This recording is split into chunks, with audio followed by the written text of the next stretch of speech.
Guys, it's Danny here. I'm in bed and, well, just thought I'd make a quick video on these little buggers.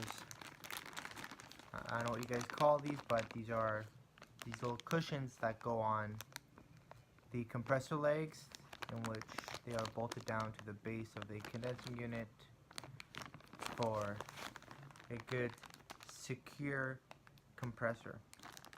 So what I want to talk about is when a technician installs a new compressor, they should always remember to install new cushions. The reason why it's important to install new cushions is because of the vibration of the compressor. The new ones absorb more of the vibration rather than just reusing the old ones. And I'm going to open up the box, or sorry, not the box, but the bag, and just show you what the cushion looks like in more detail.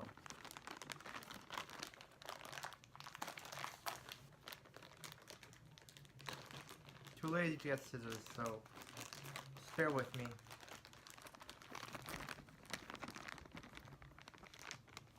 Okay, so these are what these look like, these cushions. There's a small part on the top and a bigger, thicker part on the bottom usually. This part goes inside of the compressor leg that's already on the compressor and then sits on the base of the condensing unit, like so.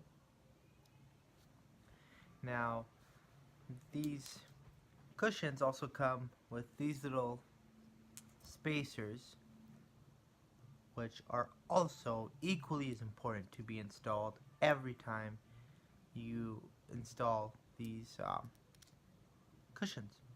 What these spacers allow the technician to do is they can just keep tightening the bolt as much as they can until it won't go any further.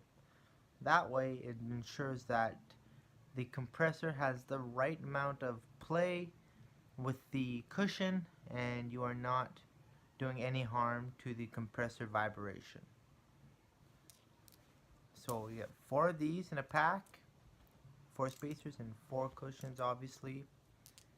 And yeah, so it is very important that every time you guys do change a compressor, install new cushions so your customer doesn't have to hear the compressor vibrate every time it turns on.